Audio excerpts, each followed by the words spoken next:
जय सिया राम मित्रों। आज का हमारा यह वीडियो का टॉपिक बहुत ही ख़ास है। आप अपने जीवन में बहुत सी उलझनों से गुजर रहे होंगे। आप अपने जीवन में बहुत सी चीज़ ऐसे देख रहे होंगे जो आपके हित में नहीं चल रही होगी। आप लगातार अपने आप को, अपने कर्मों को या कोसते होंगे कि ऐसा क्यों हो रहा है। हमने इतनी परिश्रम की, इतनी मेहनत की, फिर भी इसका फल हमारे हित पर क्यों नहीं आ रहा है। आज हम एक छोटे से उदाहरण या एक छोटी सी कहानी के चलते इसे समझाने का या इसे समझने का प्रयास करेंगे। तो आज का वह छोटी सी कहानी हम शुरुआत करते हैं। आपको हमारी कहानियाँ वैसे ही बहुत पसंद आती है, आपके कमेंट्स हमारे पास मिलते रहते हैं। तो हमने सोचा कि एक और ऐसे वीडियो को लाया जाए जिससे आपकी जीवन में चल रहे उलझनों को थोड़ा कम किया जाए। यदि अब तक आपने हमारे चैनल को सब्सक्राइब नहीं किया तो यह एक बहुत सही मौका है, सही समय है। तुरंत से सब्सक्राइब कर लें और कमेंट पर हर हर महादेव, जय श्री राम अवश्य लिखें। इस कहानी को बताने का उद्देश्य केवल मात्र जीवन पे चल रही उलझनों को कम करना है। मनुष्य बेकार ही अपने जीवन में बहुत सारी परेशानियों से जूझ रहा है और उसके जीवन में तकलीफ़ें बढ़ते जा रही हैं। शायद इस प्रकार की कुछ कहानियाँ या इस प्रकार की बातें सुन कर के उनकी तकलीफ़ से उन्हें सहायता मिले निकलने में, या उसे उस समय कुछ देर के लिए मन को शांति मिले। अब आप समझिएगा कि इंसान अपने जीवन में हमेशा अच्छी चीज़ों को ही आकर्षित करता है और बुरी चीज़ों को अपने से दूर रखने का प्रयास करता है। इंसान बहुत इसके लिए बुद्धि लगाता है, बहुत कार्य करता है, अपने जीवन में बहुत सारे चीज़ें को अपने हिसाब से चेंज करता है, बदलता है, परिवर्तन लाता है। फिर भी फल केवल उसे उतना ही मिलता है जितना उसके भाग्य में मिला हो या लिखा हो। यह बात आप समझेंगे कैसे। एक बहुत ही ताकतवर और प्रचलित भगवान का वरदान पाया हुआ हिरण्यकश्यपु नाम का एक राक्षस हुआ करता था, जिसके पुत्र भक्त प्रहलाद बहुत ही फेमस या बहुत ही नाम वाले प्रहलाद भक्त के नाम से, नारायण के भक्त के नाम से पहचाने जाते थे। आप सभी को यह बात तो पता होगी।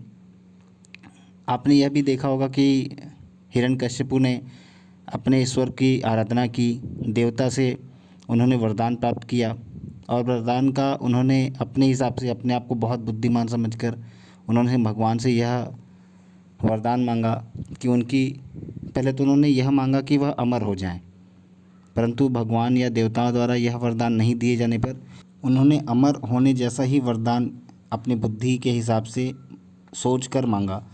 उस वरदान में यह था कि जब भी उसकी मृत्यु हो तो वो ना ही दिन हो ना ही रात हो। उनकी दूसरी शर्त थी, ना ही उनको घर के अंदर कोई मार सके, ना ही उनको घर के कोई बाहर मार सके। तीसरी उनकी शर्त थी कि ना ही उनकी कोई मृत्यु अस्त्र से कर सके, ना ही कोई शस्त्र से कर सके।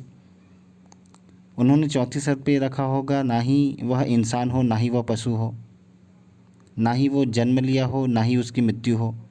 उन्होंने सोचा कि ऐसा इस दुनिया में होना शायद संभव नहीं है, और ऐसा सोच के उन्होंने सोचा कि मेरी मृत्यु ऐसे व्यक्ति से तो, ऐसे चीज़ से तो हो सकती नहीं है जो कभी जन्म ही ना लिया हो, या जो इंसान भी ना हो और पशु भी ना हो। उन्होंने अपनी बुद्धि के हिसाब से बहुत ही समझ कर, सोच समझ कर उन्होंने वरदान मांगा था। उनके हिसाब से वह तो अमर हो चुके थे, पर उनको नहीं पता था कि विधाता आपको यदि कुछ देना चाहते हैं या आपसे कुछ लेना चाहते हैं तो विधाता आपसे बहुत ज़्यादा बुद्धिमान है और वह आपके हित के लिए बहुत अच्छा समझते हैं। यदि ईश्वर देने को आए तो उनके लिए कोई भी चीज़ कठिन नहीं है, मुश्किल नहीं है, और यदि वह लेने पे आए तो किसी बुद्धिमान से बुद्धिमान व्यक्ति की भी मति को भ्रम कर दें या उससे और ज़्यादा चालाकियों से, बुद्धिमत्ता से उससे वह कार्य करवा लें। अंत में यह हुआ कि हिरण्यकश्यपु की जब मृत्यु का समय आया, जब उन्होंने भक्त प्रहलाद को बहुत ही उत्तम श्रेणी का कष्ट देना शुरू किया, तब जाकर के भगवान को अपने प्रहलाद भक्त की रक्षा के लिए आना पड़ा। और आप यकीन करें, यह हुआ था और भगवान ने नरसिंह रूप लिया था। नरसिंह रूप में भगवान आए थे। नरसिंह रूप का अगर आपने वर्णन सुना होगा तो नरसिंह रूप ना ही कोई नर थे, ना ही कोई पशु थे। जब हिरण्यकश्यपु की मृत्यु का समय आया तो नरसिम्हा भगवान ने उन्हें ना ही घर के अंदर मारा, ना ही घर के बाहर मारा, वह स्थान था हिरण्यकशिपु का चौखट, जो कि ना ही घर के अंदर आता है ना ही घर के बाहर आता है। दूसरी शर्त थी, ना ही कोई अस्त्र से उनकी मृत्यु हो सके, ना ही कोई शस्त्र से। नारायण भगवान के इस चमत्कार में नरसिंह भगवान ने अपने नाखूनों से उनकी पेट को 2 हिस्सों में फाड़कर उनके वध किया था। अब देखिए, भगवान की लीला इतनी प्रचंड है, इतनी पावरफुल है, इतनी समझदार है, इतनी बुद्धि वाली है कि जैसे हिरण्यकशिपु ने सोचा था कि ऐसा दुनिया में कोई होगा नहीं, परंतु भगवान तो भगवान है, उनकी बुद्धिमत्ता के सामने किसी की नहीं चलती है। यह कहानी आपको यह प्रेरणा देती है, आप अपने जीवन में बहुत अधिक से अधिक होशियार हो सकते हैं, बहुत अधिक से अधिक बुद्धि लगा सकते हैं, परंतु यदि आपको भगवान को कुछ देना होगा या आपसे कुछ लेना होगा तो आपकी बुद्धि वहाँ छोटी दिखने लगेगी।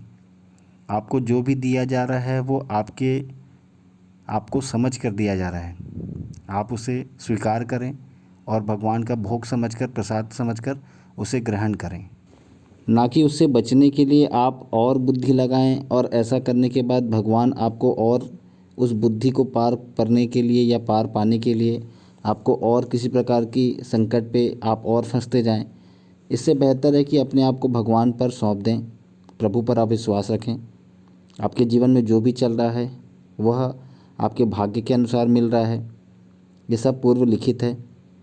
तो किसी भी प्रकार की परेशानी से परेशान ना हों, बल्कि जो भगवान के द्वारा लिखा गया है, आपको मिला है, यह आपके कर्म हैं। इसे आप अपने कर्म को भोग लें और लोगों को कष्ट ना पहुंचाएं, और इस प्रकार आप अपने जीवन के उस उचित लक्ष्य को प्राप्त कर पाएंगे। आशा करता हूं आपको यह कहानी अच्छी लगी होगी।